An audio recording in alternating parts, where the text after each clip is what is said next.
오랜만에 여러분 길을 가다가 아는 사람을 만나면은 반갑죠. 적을 만나는 게 아니라 미워하는 사람 만나는 게 아니라 나랑 친한 사람을 오랜만에 만나면 반가워서 손을 잡고 악수를 할 것입니다. 그리고 이렇게 안아주기도 할 겁니다. 상대방과 내가 대면하여 만날 때 우리 안에는 어떤 모종의 관계의 끈이 있습니다. 그래서 이 사람과 내가 잘 관계가 연결이 되어 있으면 친근감의 표시를 만났을 때 하게 되죠. 반면에 관계가 있지 않은 사람, 나와 무관한 사람이 지나갈 때는 보기는 보아도 그냥 스쳐 지나가게 되어 있습니다. 저는 지난주에 길을 가다가 어떤 성도님 옆을 이렇게 스쳐 지나갔습니다. 물론 일부러 모른 채 한 게 아닙니다. 거리가 어느 정도 있었고 성도님은 저를 못 봤지만 저는 봤습니다. 어디에서 봤는지 말씀 안 드리겠습니다. 그래서 잘 살아야 됩니다. 그죠? 일부러 모른 채 한 건 아니고 멀리 있기에 스쳐 지나갔습니다. 만약 얼굴과 얼굴을 대면했다면 반갑게 인사를 했을 겁니다. 그런데 제가 그 순간 한 가지 떠오른 생각이 있습니다. 관계라는 것은 한쪽만 바라본다고 되는 것은 아니라는 거죠. 인사를 한다는 것, 상대방과 내가 서로 알고 있다고 친근감을 표시한다는 것은 한 사람만 한쪽을 바라본다고 해서 되는 것이 아니라 양쪽에 서로 바라볼 때 가능하다는 것입니다. 신앙생활 하면서 흔히 여러분들은 이런 말을 자주 들어보셨을 겁니다. 하나님이 나를 지키신다. 하나님이 나를 불꽃 같은 눈동자로 바라보고 계신다. 하나님이 지금도 여러분들을 바라보고 계시는 줄 믿습니다. 하나님은 언제나 그의 자녀들 모든 일상의 삶의 환경을 지켜보고 계시고 하나님이 우리 인생에 계획하신 일들을 이루어가고 계십니다. 이것을 가리켜서 우리는 하나님의 통치, 하나님이 섭리하신다라고 흔히 말을 하죠. 18세기 합리주의 시대에 반기독교적인 사상, 이단 사상이 일어난 적이 있습니다. 이들을 가리켜서 일명 이신론자들이라고 말하죠. 쉽게 표현을 해보자면 이들이 주장하는 것은 신이란 존재가 이 모든 것을 창조한 것은 인정한다. 하지만 그 신은 인간과 이 자연 세계에서 멀리 떨어져 있고 돌보지도 않고 방관하는 존재라는 겁니다. 그래서 그들은 세상을 향한 하나님의 계시, 세상 안에서 하나님이 역사하시는 것을 인정하지 않고 그저 신이 창조한 일정의 어떤 자연 법칙, 일정의 어떤 법칙에 따라서 이 세상이 태엽을 감았다가 풀면은 돌아가는 것처럼 그렇게 일정하게 돌아가고 있다라고 말을 합니다. 그러다 보니까 인간이 하나님 앞에 관계하고 하나님을 사랑하고 하나님의 은혜를 체험하고 하나님의 놀라운 역사 가운데 감격 고백하는 이런 어떤 신앙의 실천과 관점이 사라지고 그냥 자연적인 인식 능력 안에서 자신들의 이성, 자신들의 인식의 관점에서 신을 바라보고 종교적인 생활을 할 수밖에 없도록 만들어 놓은 거죠. 근데 이들이 한 가지 놓친 것이 있었습니다. 그것은 뭐냐?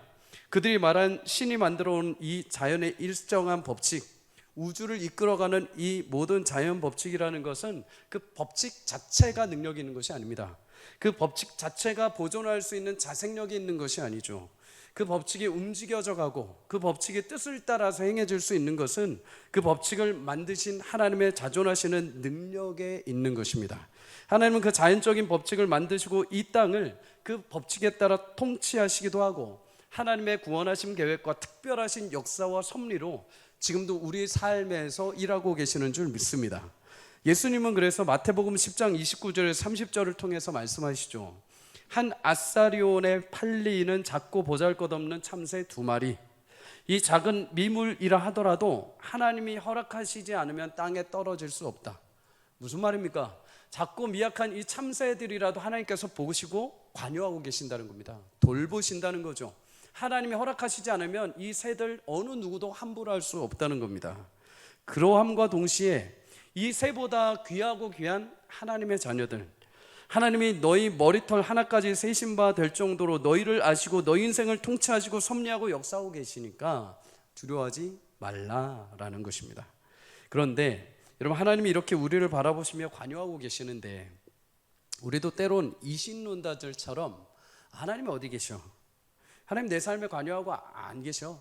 하나님 지금 안 느껴져 하면서 그냥 내 이성, 나의 관념, 나의 어떤 지식의 능력으로 살아갈 때가 있다는 거죠. 여러분, 왜 이런 일들이 발생하게 될까요? 여러분, 하나님은 끊임없이 우리에게 눈길을 주십니다. 끊임없이 우리를 바라보고 계십니다. 그런데 정작 우리가 하나님을 바라보지 않는 거죠. 정작 우리가 하나님의 은혜와 하나님의 열심과 하나님의 역사하심을 보지 않는 겁니다.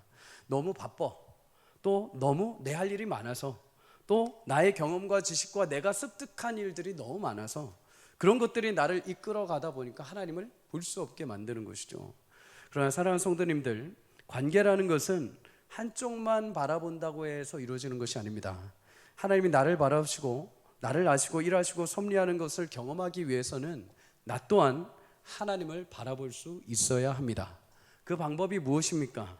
우리가 말씀을 읽고 예배를 하고 그리고 기도하고 찬양할 때 그토록 나의 시선을 원하시는 하나님을 내가 바라보는 순간이 되요, 또한 내가 하나님을 바라보므로 온전한 하나님과의 관계가 회복되는 시간이 바로 예배의 시간이요, 말씀의 시간이요, 찬송의 시간이요, 기도의 시간인 줄 믿습니다.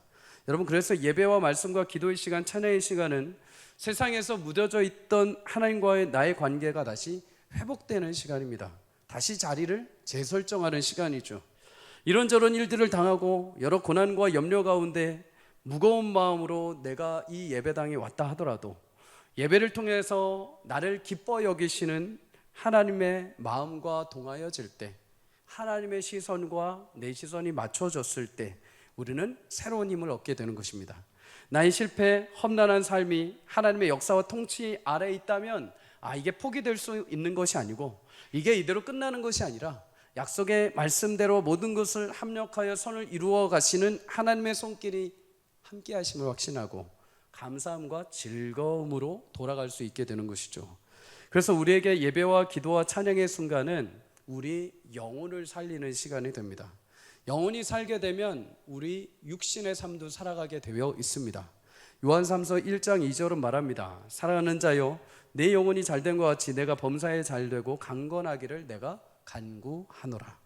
영혼의 회복은 결국 여러분의 삶을 회복할 것입니다. 영혼이 회복되는 것은 여러분의 일상을 마침내 회복해 주실 것입니다. 사랑하는 성도님들, 예배를 통해서 하나님과 관계하는 우리 영혼이 살고 여러분의 인생의 삶이 살아나는 은혜가 있기를 주의 이름으로 축복합니다. 여러분과 제가 함께 드리는 예배와 찬양의 이 시간들이 하나님께서 우리를 바라보고 계시는 그 시선에 함께 시선을 맞추고 하나님의 온전하신 통치와 섭리, 그리고 그 은혜를 확신하며 영광의 풍성한 삶이 드러나는 복된 자리가 되기를 주의 이름으로 간절히 축복합니다. 여러분, 그런 의미에서 오늘 우리가 하나님과 관계하는 이 예배 가운데 어떤 자세로 나아가야 할지, 또 그 예배 안에 담겨있는 은혜가 무엇인지를 지난주에 이어서 한 번 더 살펴보려고 합니다. 시편 100편 1절을 우리 한번 읽어보도록 하겠습니다. 시작. 온 땅이여 여호와께 즐거운 찬송을 부를지어다. 아멘. 여호와께 즐거운 찬송을 부르라고 합니다. 원문으로 보면 크게 기쁨으로 환호성을 질러라. 그런데 누구에게 명령을 하냐면 온 땅이라고 합니다. 온 땅이라고 하면 우리가 밟는 땅이기도 하지만 온 민족, 모든 만물을 가리킵니다. 어떤 민족이든지 어떤 사람이든 어떤 학생이든 어떤 노년에 이른 어르신이라 하더라도 어떤 동물이든 어떤 나무든 새든 어떤 것이라 하더라도 하나님의 말씀과 통치 아래 모두 거하고 있는 것이죠. 모든 것이 그분의 위대한 사랑과 예정 가운데 피조된 것입니다. 그분의 통치 아래 섭리와 손길 가운데 있는 모든 것은 하나님을 향해서 외치고 찬양하라는 것입니다. 우리가 예배하고 찬양할 때 가장 신비하고 놀라운 것 두 가지가 있습니다. 첫 번째는 예배하는 존재들입니다. 예배를 하는 사람은 여러분 모두 다릅니다. 한 주간 살아온 삶의 현장도 다르고 이름도 다릅니다. 나이도 다르고 겪은 현실도 다릅니다. 심지어 온 세계 각 나라에 살아가는 성도들은 말도 다르고 인종도 다릅니다. 문화도 다릅니다. 근데 신기하죠. 여러분, 주일만 되면 세계 각지, 전국 각지에 있는 이 다른 성도들이 모두 교회에 나와서 예배를 한다는 겁니다. 삶에 내가 직장이 어떤 직급이 있든 내가 어떤 직업을 가졌던 어떤 삶을 살았던 상관없이 모두가 함께 모여서 예배를 한다는 것. 더 놀라운 거에 무엇인지 아십니까? 그렇게 다양한 사람들이 한 장소에 모여서 예배를 하는데 다 자기만의 신이 아니라 딱 한 분만을 예배를 합니다. 누굴까요? 예수 그리스도이십니다. 하나님이시죠. 여러분, 예배의 주인이신 하나님을 우리는 예배하기 위해 이 자리에 앉아 있는 줄 믿습니다. 여러분, 예배는 다른 우상을 섬기는 자리가 아닙니다. 예배는 다른 신을 향하는 것이 결코 아닙니다. 예배는 오직 하나님을 향하는 자리입니다. 그래서 예배는 어떤 사람을 기념하는 자리가 아닙니다. 예배는 쇼를 하는 자리도 아닙니다. 예배는 오직 하나님께만 영광을 드리는 시간인 줄 믿습니다. 아직도 제 뇌리에 몇몇 잊혀지지 않는 예배의 순간들이 있습니다. 여러 예배의 순간들이 있는데 그 중에 하나, 그 가운데 하나는 뭐냐, 이제 막 신학 시험을 보고 신대원에 딱 들어갔을 때, 신대원에서 그 큰 체포를 안에서, 지금은 많은 신대원들이 많이 좀 줄었다고 해요. 그 당시에는 거의 1000명, 1200명 가까운 전도사님들이 모여서 예배를 했습니다. 이제 막 하나님의 길을 걷겠다고 다짐하고 시험 치고 첫 동계 어학 강좌를 들어가기 위해 양재에 딱 들어와서 처음 예배하는 그 순간, 얼마나 감격이 컸겠습니까? 그 커다란 채플실 안에 그 수천 명의 전도사님들이 모여서 함께 찬양하고 예배를 합니다. 각각 교회에서 다 찬양도 하시고 설교도 하시고 사역하시는 분들이죠. 그러다 보니까 이렇게 함께 모여서 딱 찬양을 하는데 어떨까요? 그냥 자동적으로 화음이 납니다. 그냥 당신이 베이스, 당신이 바리톤, 이게 아니라 그냥 자신들이 가지고 있는 역량 안에서 마음껏 화음을 붙여서 찬양을 하는 거죠. 반주가 좀 틀려도 괜찮습니다. 그냥 자신들 스스로가 하나님 앞에 악기가 되는 겁니다. 처음 입학해서 예배할 때 그 웅장함, 말할 수 없는 영적인 감흥과 성령의 임재는 아직도 제가 기억을 합니다.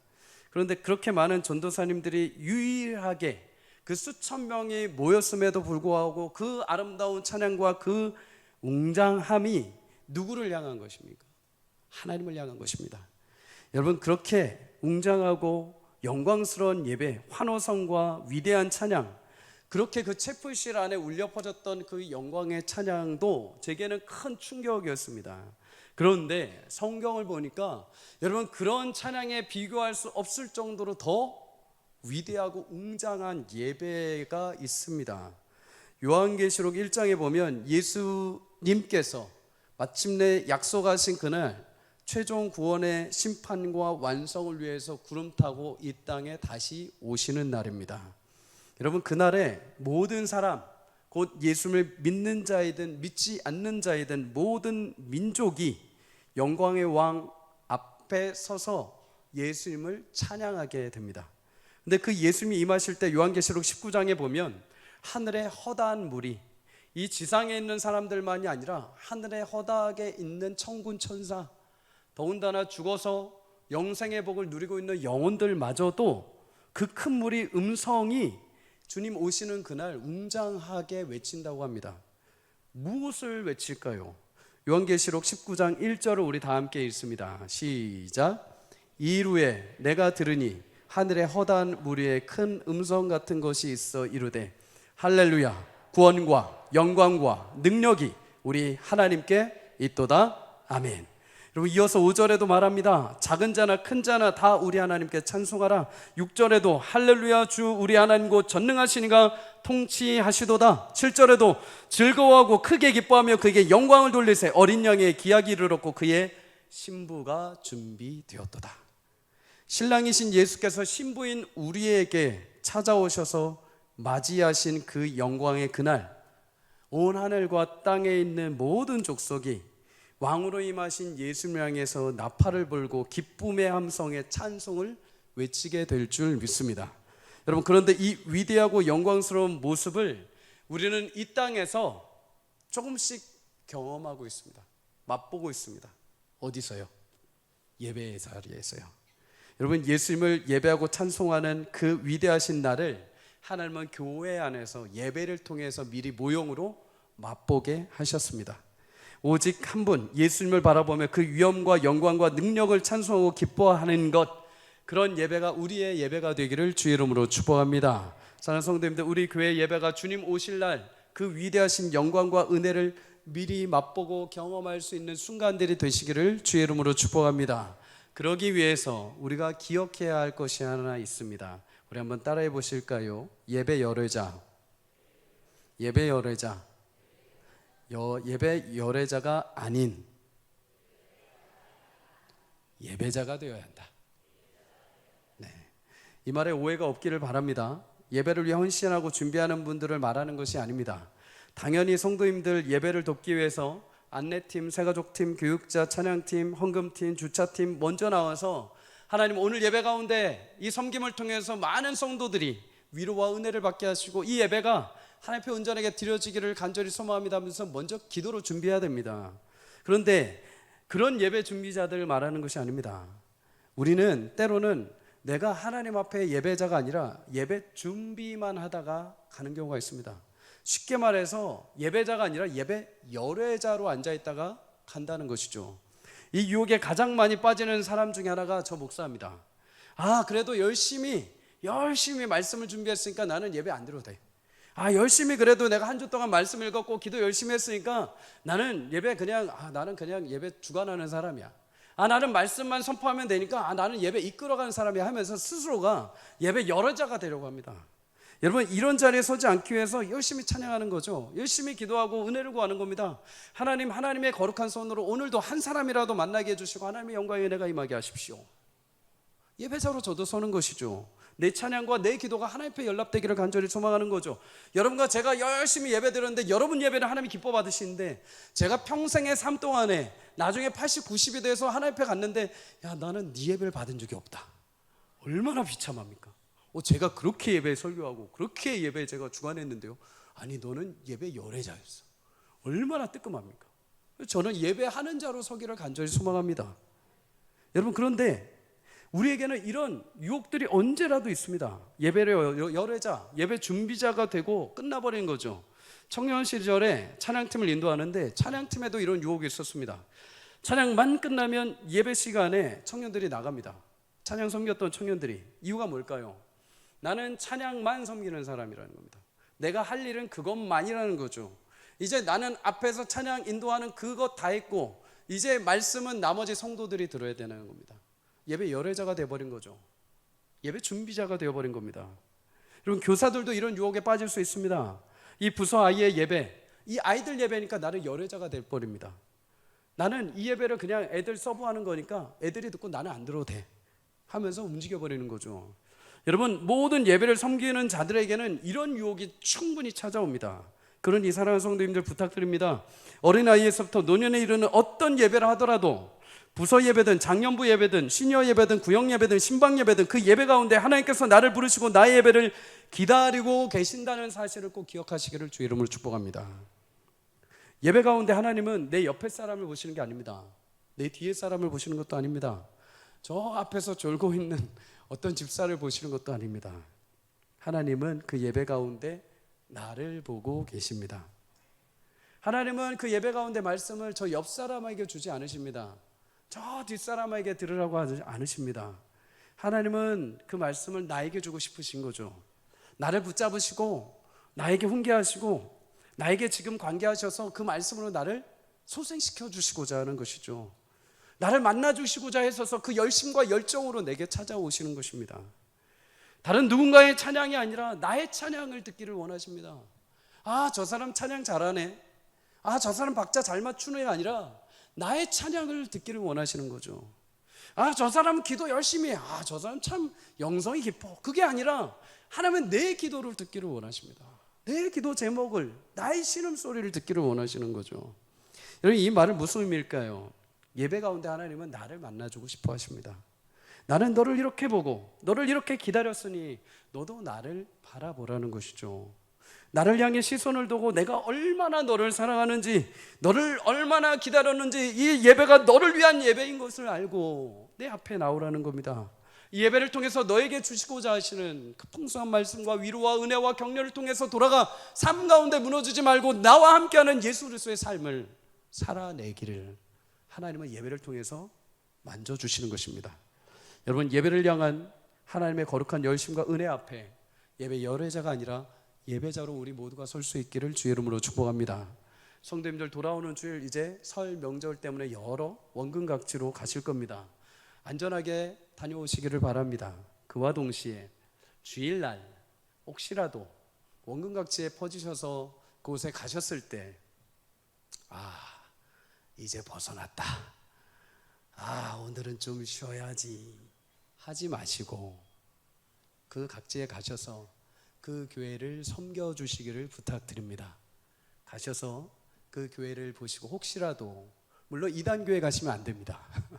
가셔서 그 교회가 개척교회고 또 고향교회이고 어려운 교회라면 얼마든지 하나님께서 자원하시는 마음으로 감사의 문을 가지고 가셔서 예배하십시오. 섬기십시오. 그곳에서 하나님이 기다리실 것입니다. 하나님께서 그곳에서 여러분을 만나시는 충만한 은혜가 있기를 주의 이름으로 축복합니다. 물론 이렇게 말하면 안 되지만 이곳에서 예배드렸던 것보다 더 큰 은혜를 받고 돌아오시기를 주의 이름으로 축복합니다.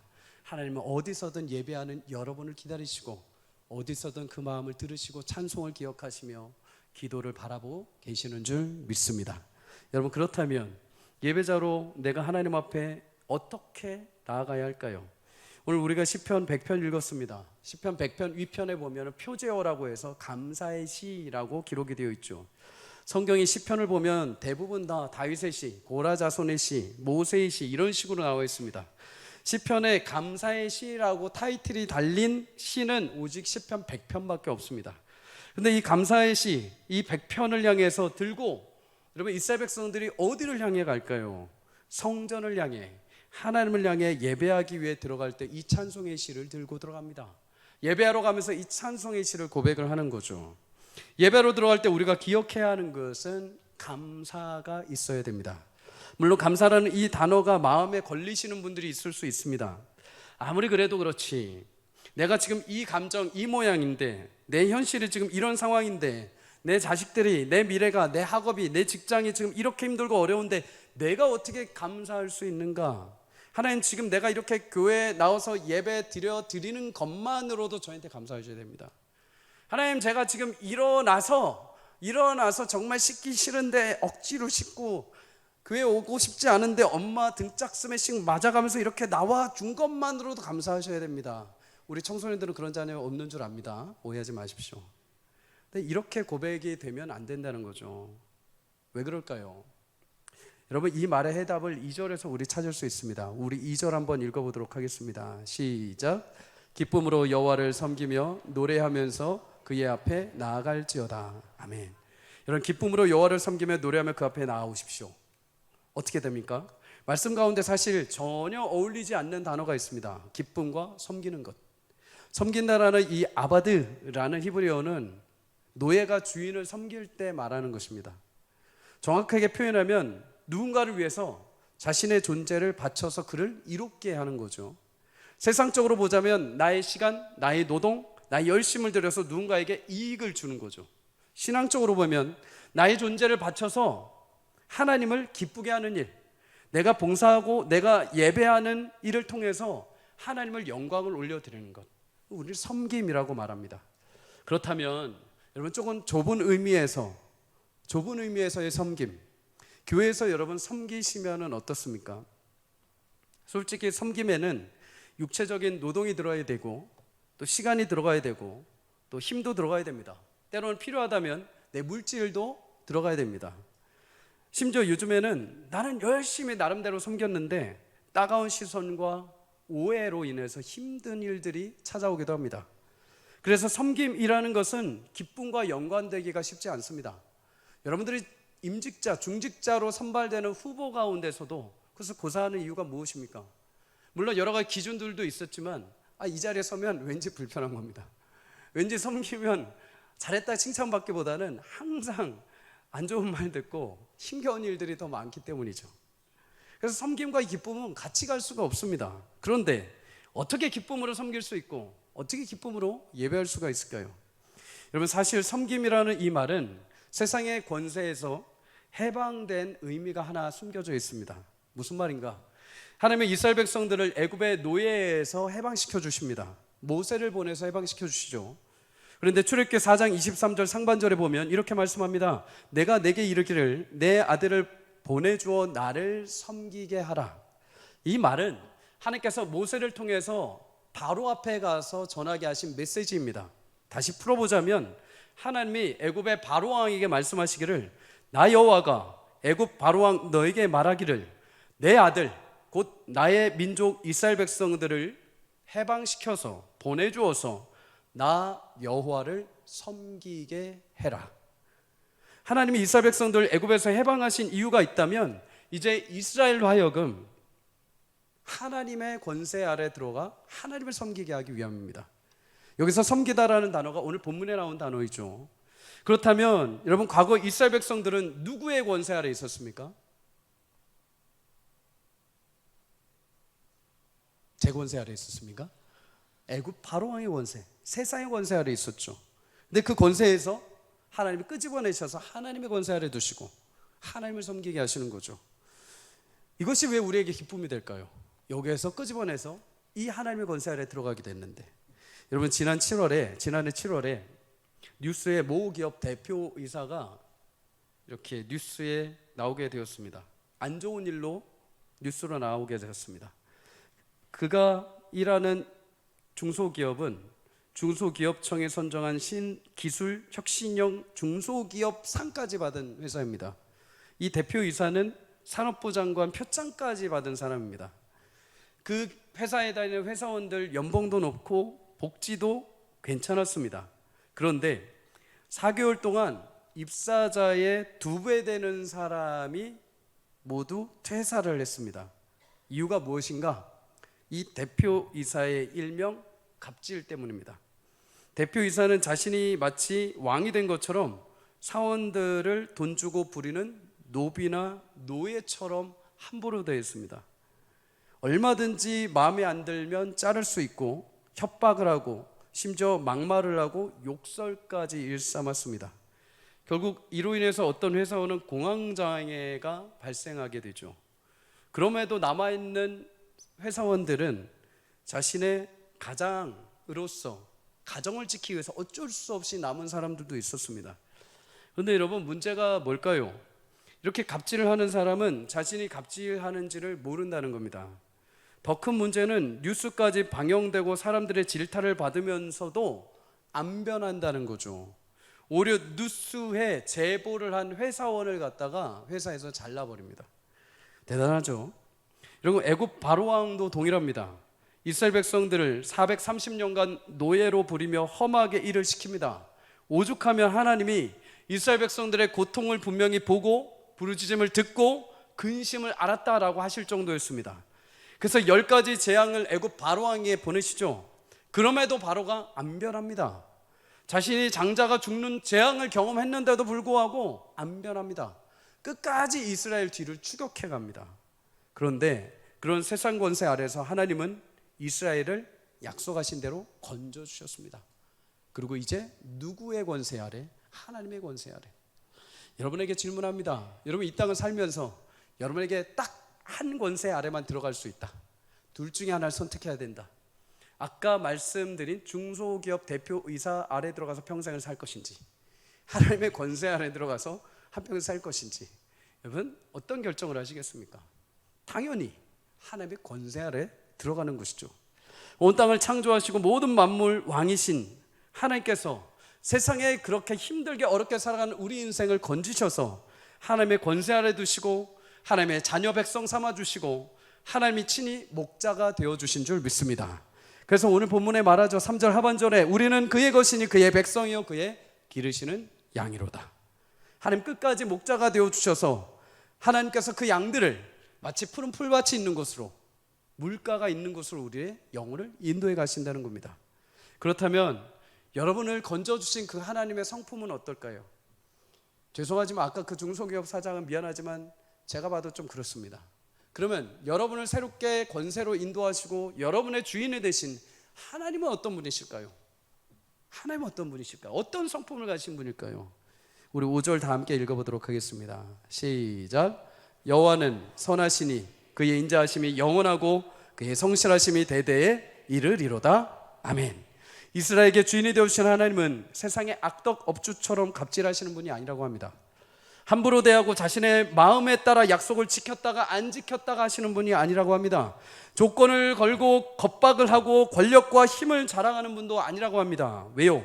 하나님 그분 자체가 선하신 분입니다. 하나님은 그 자신 자체가 선하신 분입니다.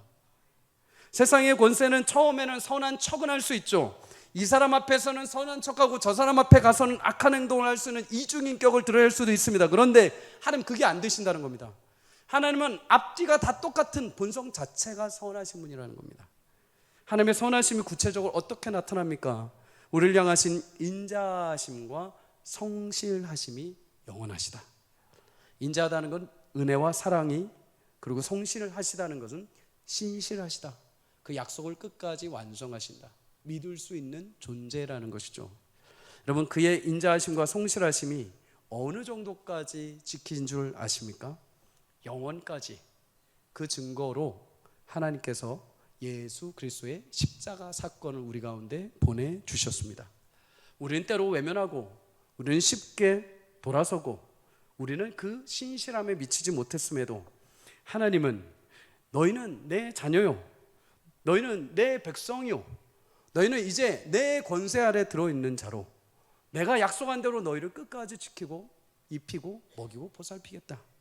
그것이 바로 예수님의 십자가 사건으로 증명된 줄 믿습니다. 사랑하는 성도님들, 마지막으로 한 가지 교훈을 얻게 됩니다. 하나님의 권세 아래 들어가는 것, 하나님의 세상의 권세에서 해방되어 주님의 주권 아래 거할 수 있는 방법이 있다면, 우리가 그 은혜를 누리며 이 자리에서 예배할 수 있는 방법이 있다면 예수님의 십자가를 통과해야 한다는 것입니다. 여러분, 십자가를 통과한다는 것은 나의 죄를 회개하고 돌이킨다는 것이죠. 죄의 용서함과 하나님의 긍휼을 받는다는 겁니다. 우리 흔히 죄의 회개를 들어보셨을 겁니다. 회개는 그냥 하나님 이거 잘못했어요 하고 끝내는 것이 아닙니다. 하나님 그때 제가 그러지 말았어야 되는데 용서해 주세요 끝내는 것이 아닙니다. 돌이키는 것이죠. 어디로요? 하나님의 방향으로. 회개는 돌이키는 것입니다. 방향을 트는 것입니다. 왜요? 내 인생의 주인이 이전까지는 나였는데 이제 예수님의 권세가 임하셔서 내 주인이 하나님이 되셨기 때문입니다. 사랑하는 우리 청소년들 기억하십시오. 내 인생의 주인은 내가 아니라 하나님이십니다. 하나님이 여러분의 주인이십니다. 내가 구원받고 영생을 얻었다면 하나님이 여러분들의 주인이 되어 주십니다. 여러분, 하나님이 선택하신 거 인도하심을 따라 여러분들 이끌어 가실 줄 믿습니다. 그래서 여러분, 하나님이 주인 되신 분들은 하나님께 맡기게 되어 있습니다. 내 인생과 나의 미래와 나의 모든 영광까지 맡기죠. 그럴 때 우리 가운데 참된 평안이 임합니다. 근데 여러분, 신기한 게 뭔지 아십니까? 하나님께 그렇게 맡기면 하나님께서 우리에게 거꾸로 또 맡겨주십니다. 하나님을 의지하고 자신을 맡기면 오히려 하나님께서 더 큰 것을 우리 가운데 맡기시면서 나와 함께 영광의 나라를 세워가자면서 맡겨주십니다. 그것이 무엇입니까? 그것이 섬김이죠. 그것이 좁은 의미에서 하나님 나라를 위한 도구로 섬기며 사역하며 살아가는 것이죠. 넓은 의미에서 하나님께서 우리를 예배의 섬김으로 불러주신 거죠. 마태복음 6장 33절 이렇게 말합니다. 그런즉 너희는 먼저 그의 나라와 그의 의를 구하라. 그리하면 이 모든 것을 너희에게 더하시리라. 하나님 내 주인 되심을 믿고 맡겨드렸을 때 하나님께서 오히려 거꾸로 우리 가운데 채우시는 은혜가 있을 줄 믿습니다. 사랑하는 성도님들, 하나님을 향한 섬김, 봉사, 예배는 마치 내가 그 일을 택해서 내가 하는 것 같고 내가 오늘 마음에 들어서 이 자리에 나와 있는 것 같지만 하나님께서 내게 허락하시고 내게 맡겨주신 은혜인 것을 기억할 수 있기를 축복합니다. 아무에게도 맡겨주시지 않고 허락하시지 않은 자리임에도 십자가의 은혜로 부름받은 하나님의 자녀들이 하나님이 주인 되어주셔서 그 인생을 이 자리에 심으시고 예배하게 하시고 은혜를 부으시고 죄사함의 용서의 은혜를 허락하시고 이 땅을 살아갈 수 있는 새 힘을 허락하시는 줄 믿습니다. 그래서 오늘 본문 4절은 마지막에 이렇게 말합니다. 우리가 이 은혜를 입었기에 하나님 앞에 나아갈 때 어떻게 나가야 한다고 합니까? 4절 다 함께 고백합니다. 시작. 감사함으로 그의 문에 들어가며 찬송함으로 그의 궁전에 들어가서 그에게 감사하며 그의 이름을 송축할지어다. 아멘. 여러분, 예배에도 문이 있습니다. 들어오실 때 문을 통과해 들어오신 것처럼 예배할 때도 문이 있습니다. 아무나 하나님 앞에 나갈 수 있는 것이 아니죠. 그 문은 양의 문이 되신 예수 그리스도이십니다. 예수님을 통해서 우리는 그 뜰 안에 계신 하나님을 만나게 됩니다. 오늘 우리 예배는 이 자리도 마찬가지입니다. 주일날 이 귀한 시간 이 자리에 나왔는데 여러분, 하나님 없이 돌아간다는 것은 너무나 큰 비참한 일이죠. 그런데 그 하나님이 자신의 권세 아래 두신 모든 백성들 어느 누구라도 예수님을 통해 주께 나오는 그 예배를 기뻐 받아주시는 줄 믿습니다. 미약하고 부족한 자라 하더라도 그 예수를 붙들고 나오는 자들은 하나님이 만나주시고 그 삶에 성실하신 은혜와 역사로 채워 가실 것입니다. 그래서 시편에 여러 시에서 계속해서 반복되는 말씀들이 있습니다. 할렐루야, 여호와께 감사하라, 여호와께 감사하라. 그는 선하시며 그 인자하심이 영원함이로다. 성도님들, 하나님은 오늘도 예배를 통해 여러분과 저를 만나 주십니다. 그 사랑과 인자하심이 일방적으로 끝나지 않기 위해서 우리가 참된 예배자로 서기를 주의 이름으로 축복합니다.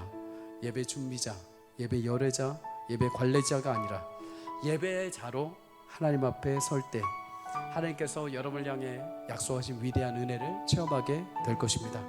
또한 그분 앞에 나올 때 여러분 감사를 잊지 마십시오. 하나님 앞에 내가 감사한다는 것은 내 인생의 모든 문제와 환경, 나의 지금 있는 모든 고충이 하나님 손에 달려있음을 고백하는 것입니다. 그 어떤 문제도 하나님의 구원을, 하나님이 여러분들을 건져내신 그 권세를 끊을 수 있는 자는 단 하나도 없습니다. 하나님 앞에, 존전 앞에 서기에 우리는 감사할 수 있는 것이죠. 마태복음 9장에 보면 혈류병 걸린 여인이 나옵니다. 12년 동안 질병에서 고통받고 있죠. 근데 그 여인이 예수님 앞에 나옵니다. 그 여인은 부정한 여인입니다. 뭐만 만지면 다 부정해진다 해서 사람들이 그녀의 곁을 가지 않습니다. 질병이 있으면 그는 하나님의 저주를 받은 자로 아무도 만져서는 안 됩니다. 근데 거룩하신 예수님을 옷자락을 만지려는 소망함이 생겼습니다. 만약에 인간적인 방법으로 따진다면 그 옷자락을 받았을 때 혈류병 걸린 여인의 그 부정함이 어떻게 됩니까? 예수님을 덮어버려야 됩니다. 예수님도 부정해야 되죠. 근데 여러분 놀랍죠? 그 여인 그 작은 마음의 갈급함으로 주님의 옷자락 하나 살짝 잡았을 때 어떻게 됐습니까? 하나님의 영광의 은혜가 그녀를 덮었습니다.